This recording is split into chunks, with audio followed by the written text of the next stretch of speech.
Good morning, everybody, and what a Monday morning we have. My name is Richie, and we're here live for Muzu.tv. Now, we've just had the Olympics, so it's a great day to be British. We swept the board with the medals, bronze, silver, and gold. But today we are talking platinum, and when I say platinum, I mean a platinum-selling singer-songwriter with her brand new album released in May, Fall to Grace, and a new single, 30-Minute Love Affair, that's out today. I'm joined by Paloma. Hello, Paloma! This is live. I can say anything. I could do anything. Oh, I'll censor me like Just that. stay tuned and you'll find out. Okay, so today I am the presenter and the questions are by you. So we've got questions coming in live and we've also got some questions here. So, brand new single, 30-Minute Love Affair. I've got a question about that, and that is, what is the story behind it? The story behind the song, I'm sure like loads of people who are watching, true fans, are probably bored of hearing this story, but it's about when I was 14 and I used to go out with my friends to Leicester Square because I couldn't get into nightclubs, and I used to sort of go and just sort of hang out in the street and go to the Trocadero and stuff. With a cat cider? No, I wasn't. I was always quite sort of rigid. Yeah. So I had to do that. Shameless, wasn't it? And I met this busker in Leicester Square who I thought was the most beautiful person I'd ever seen. Was he fit? He was beautiful, not fit. Oh, I'm sorry. Wasn't beautiful. Wasn't beautiful. And I don't know. I just spoke to him and sang with him for about half an hour, and then I was so captivated by him. But all my friends were like, "Come on, let's go." So I said to him, "When can I see you again?" And he said, "I'm here every day. Come back whenever." So I went back on my own the next day to see him, and he wasn't there. And I went back every day for 10 days, and he was never there again. Oh, it's lucky you didn't buy him a coffee every time you went to visit. I know, and the song is kind of like a homage and a tribute to those encounters that you have in life where you're just sort of captivated by a person and blown away by them, and how sometimes it's better that you just leave it at that because they'll never become imperfect. Yeah, so now you've got this lasting memory, and obviously you've dedicated a song to that person. So what do you reckon that he would say if he knew that you'd written a song about him? Should we call him John? Should we call him John? What do you reckon John would say? I think he's probably more likely to be Jean. Oh, Jean. Oh, well, I'm so common, aren't I? Coffee on the underground in John. So I wouldn't fall for something called John. No, Jean. You didn't know it. Oh, Jean. Okay. Jean-Claude or Jean-Michel.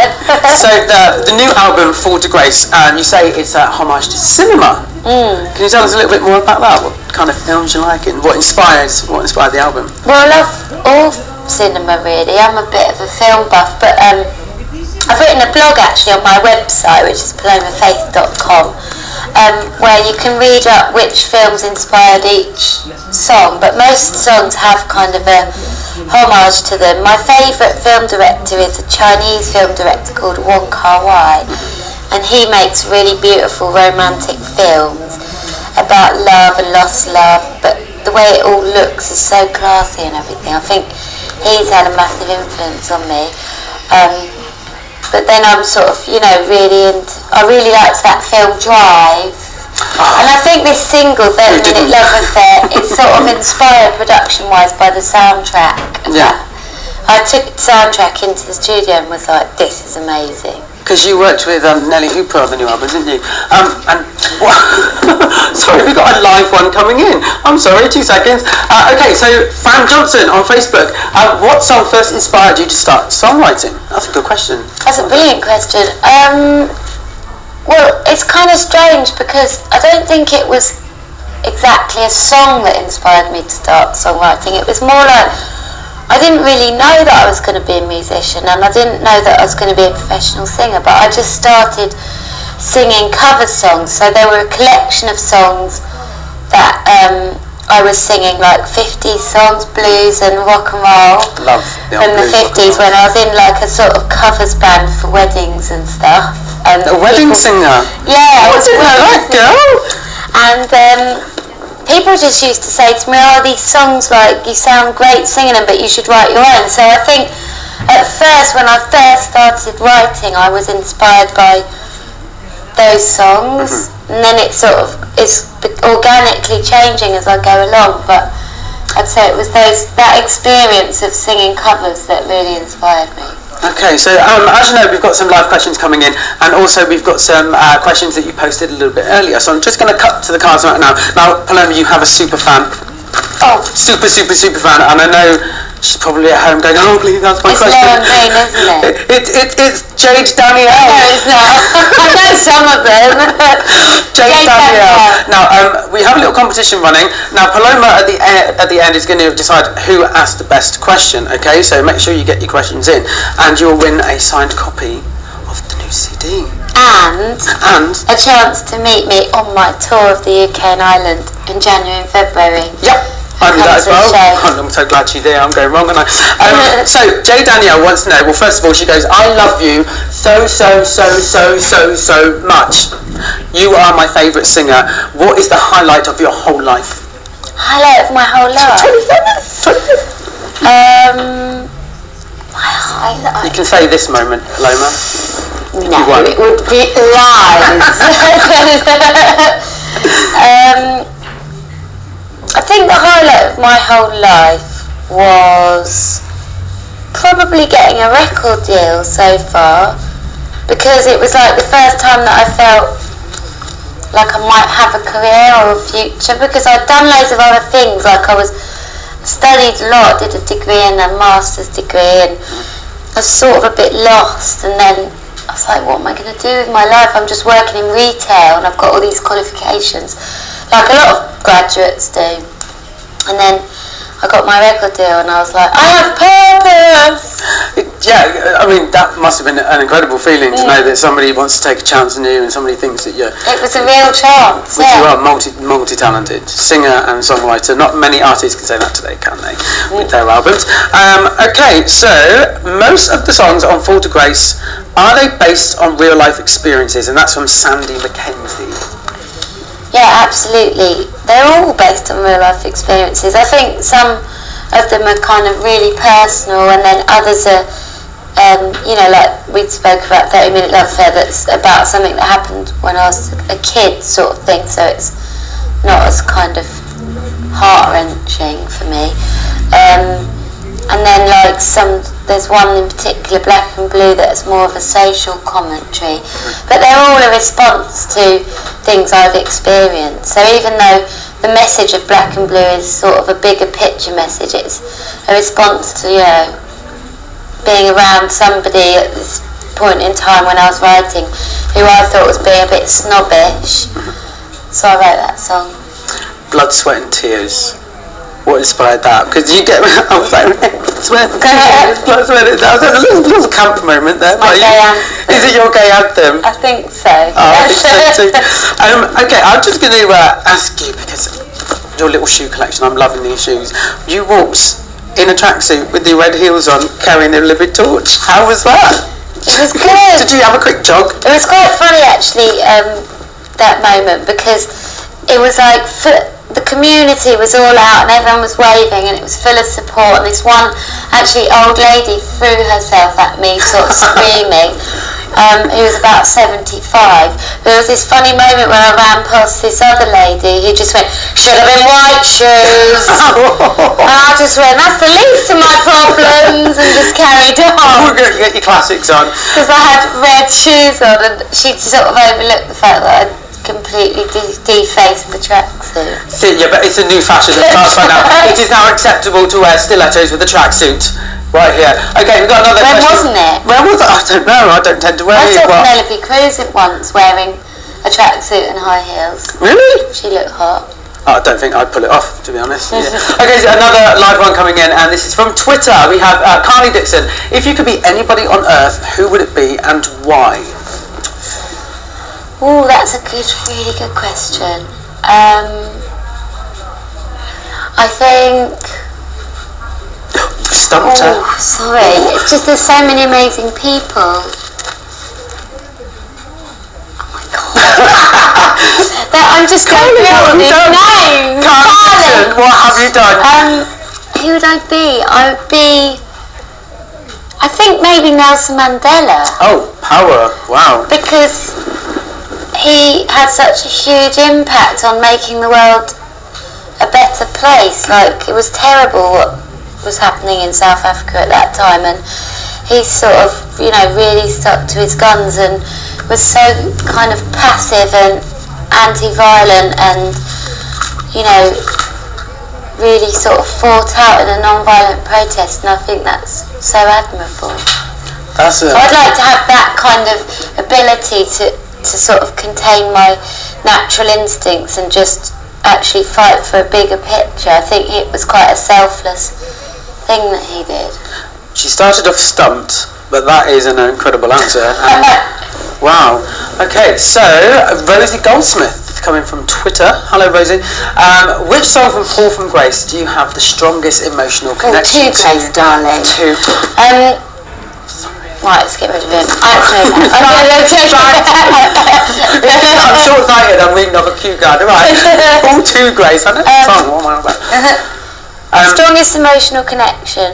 I think probably Streets of Glory is the hardest song for me to sing, and probably the hardest song for me to speak about, which is why your next question is going to be, what's it about exactly, and I'm going to say I'd rather not say. Okay, must be deep and emotional, so we won't go there. But it would be a bit of a can of worms if I brought it out, but it's quite hard for me to sing that song, and it's quite a sort of harsh thing to say as well, to have to be driven to the point where you're saying, or what I am saying, maybe you don't know, is that we will see each other when we're dead, because we can't get on while we're alive. It's really sort of harsh.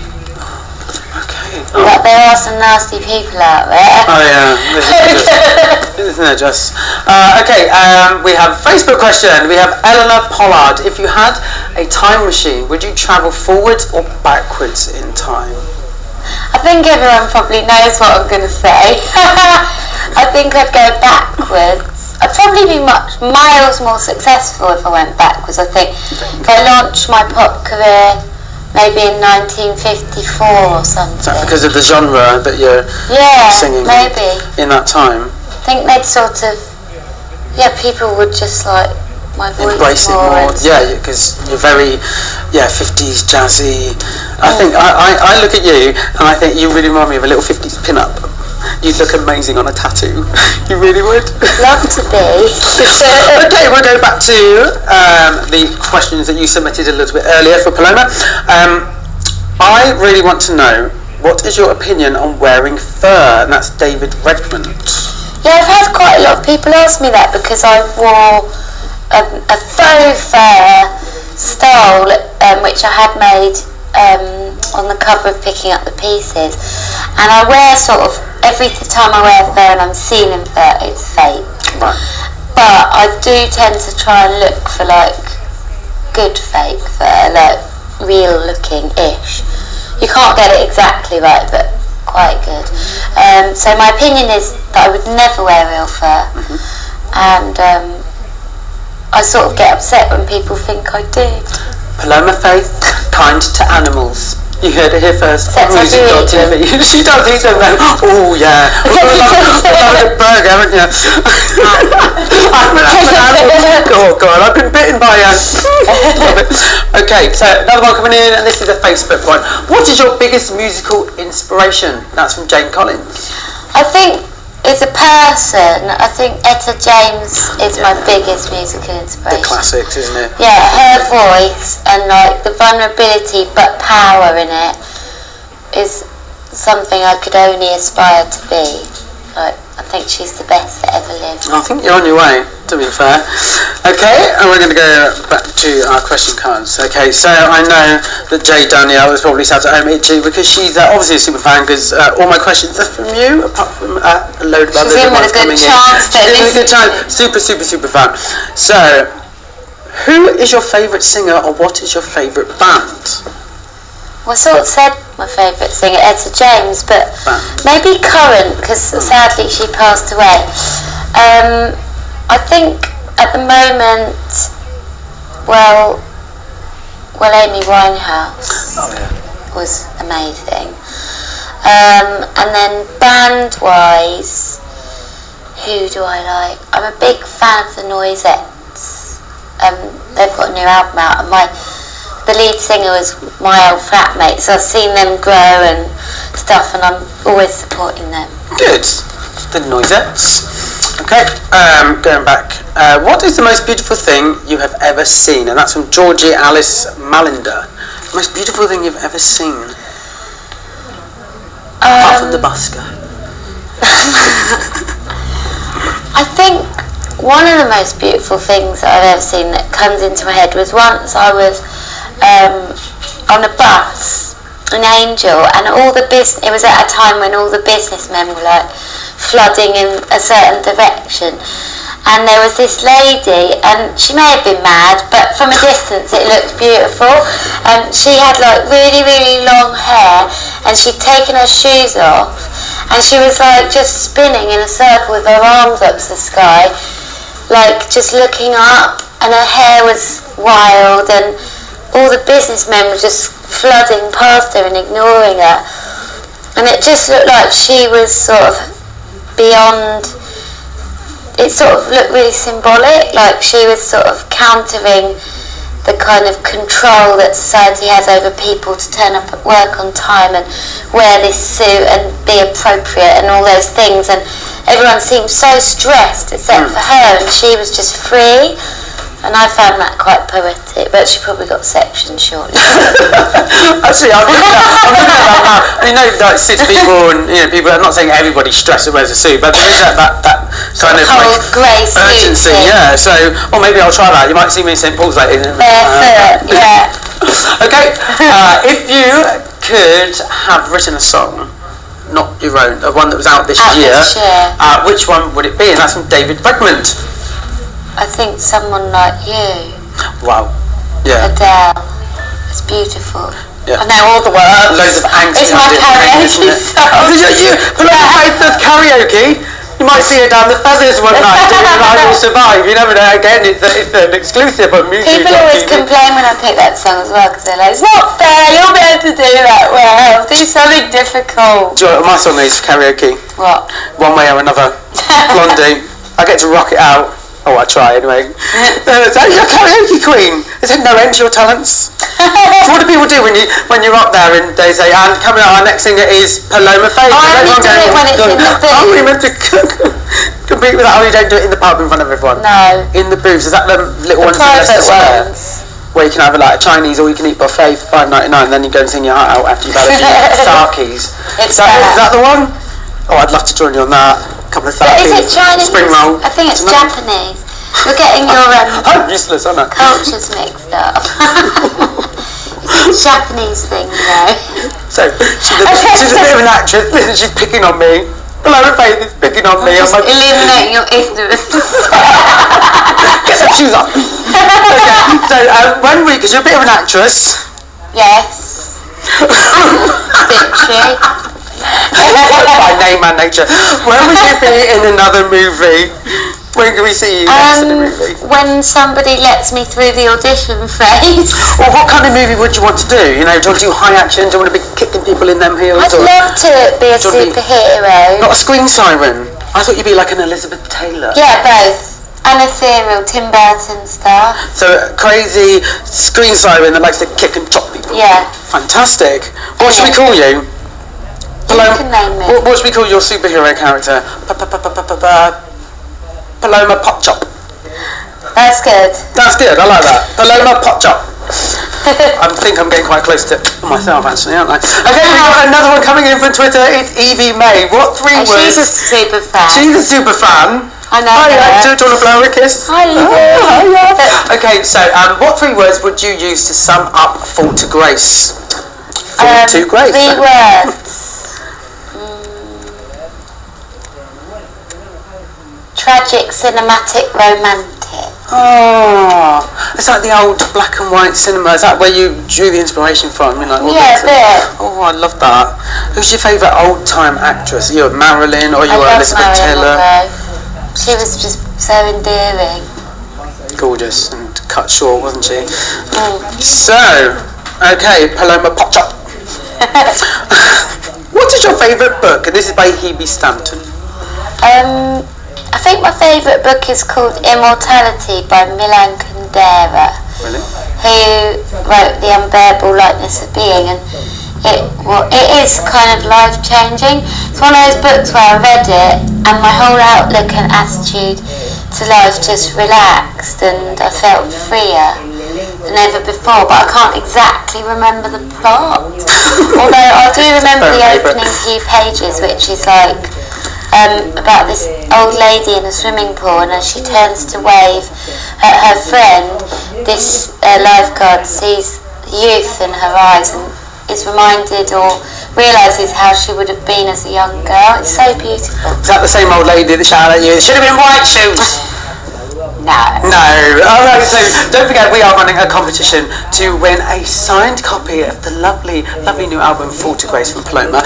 And so submit your questions, and Paloma at the end will be picking out who the favourite question was from, and you get a CD. Woo-hoo. And you have to meet me. And he keeps forgetting. No, I'm getting to that. I'm trying to read a cue card at the same time. And don't forget the competition, because it's separate, Paloma. It's a separate competition. I thought it was both. Sorry. Okay. So the competition launches today on Muzu.tv to meet the lovely Paloma Faith. So where do you think you'll be in 20 years time? Oh, don't forget, if you want to enter the competition, sorry, it's Muzu.tv. Where do you think you'll be in 20 years time? And that's from Gemma Brown on Facebook. 20 years, you won't be popping your boob out in Istanbul, will you? Well, no, I would have probably done my breastfeeding by then.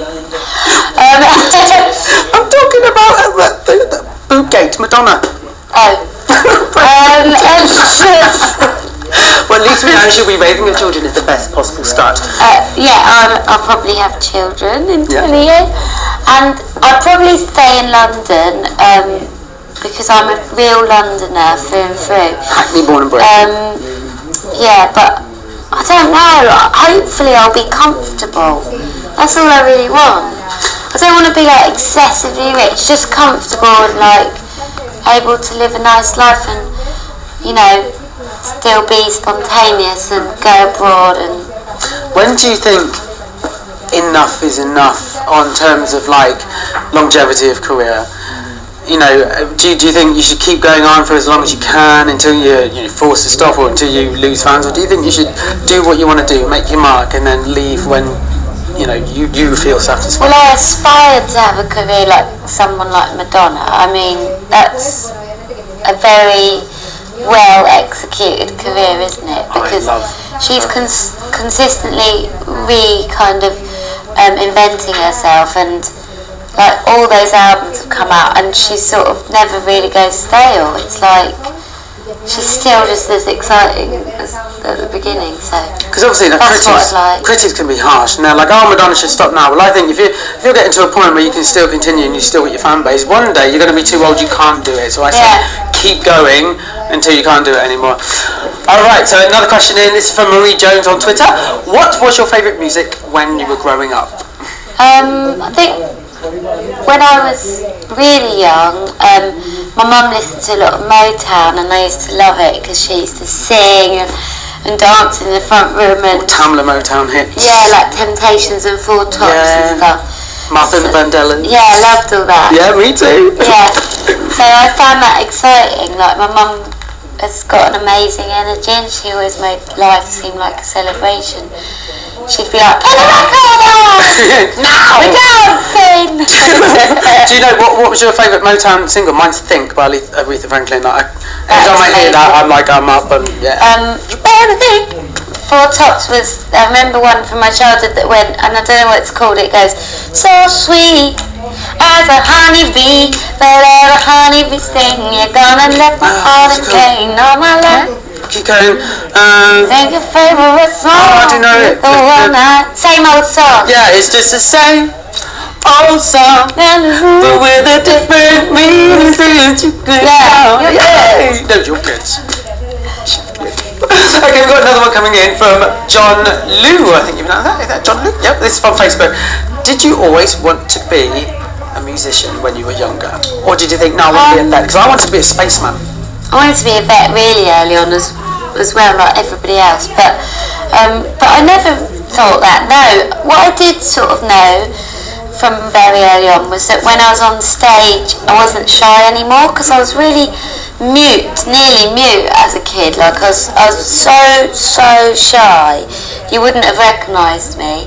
Like to the point where I couldn't even ask the teacher if I could go to the toilet. I was so scared, and used to ask a friend to ask for me.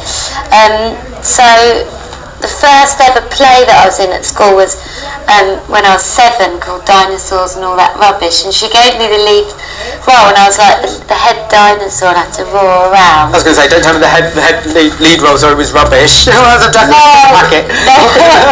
And I think ever since then I realised that I wanted to be on stage, and that I felt like uninhibited on stage, strangely, and I still do feel a lot less self-conscious when I'm on a stage than in sort of everyday life. So if you could give some advice to people at home that are maybe a little bit timid, a little bit shy, but they have it in there, because when you to perform, what would you say to them if they're holding back? Well, I think what I did to do it was just forget who I was and sort of become somebody else almost. And I do it every time I walk on stage. I feel like I just step on as a sort of super uninhibited and unself-conscious person, and then it all comes flooding back as soon as I get off. Well, it's the best way to be though, isn't it? I mean, because on stage you're fantastic and you're such a natural. So we've got another one coming in. We have Amy Flo on Twitter. Amy Flo, hello Amy. What is your favourite and worst thing about touring? My favourite thing is obviously going on stage every night, because that is the reason why I do this job in the first place. I'm not what they'd call a studio recording artist. I think I'm a real live act. So I make the album so that people can go out and buy it and learn all the words and sing along with me, because there's nothing better than that. And then my worst thing about touring, probably, do you know what? I love sleeping on the tour bus. I've never ever slept so well in my life. It's like being rocked to sleep like a baby. So that constant noise, I used to fall asleep with the Hoover. It's like a baby. Mum will be hoovering in the front room saying, "Get your legs out." I'll be like, because there's a certain warmth. It's like a fuzzy feeling you get, isn't it, when you can hear something in the background going. But then the worst thing's probably, it's just really hard to eat healthily and things. You end up walking about with a guilty conscience all the time because you've just stopped in a lay-by. I saw a picture of you with some cupcakes in America. But I try, but when it's in front of me, I eat it. That's the problem. So stopping in motorway stop shops or whatever they are, it's in front of me. But if I'm just at home, I'll go, could I have some sushi and some fruit, please? Nah, we want pies. We're going to be wrapping things up very shortly, so I'm going to go soon. Oh, it's gone so quick. I know, it always flies when you're having fun, doesn't it? If you could have any animal as a pet, what would you have? And that's Simon Broadbent on Twitter. I would like to have a white tiger. You couldn't just put I'd like to have helpers to help me look after it though as well. But I would like to take it for a walk on a lead in the park. How on earth would you do that? Amazing. In stilettos. Okay, so what's your favourite question? Peter White, because this could be a favourite question, from Facebook, can you tell us your favourite joke? And then you've got to choose a winner. I've got a really useless joke, but it is my favourite joke because I have a very stupid sense of humour. Go on. You're not going to laugh, you're going to groan, but I love it. Okay. So a man goes into a pet shop and he says, hello, can I buy a wasp, please? And they say, we don't sell wasps. And he goes, well, you got one in the window. So bad, isn't it? So bad, it's good. I'm going to use that. Don't mind. I'm going to use it. I've got no clean jokes, I think. Okay, so for the CD, we're going to ask the lovely Paloma to pick out what was the favourite question.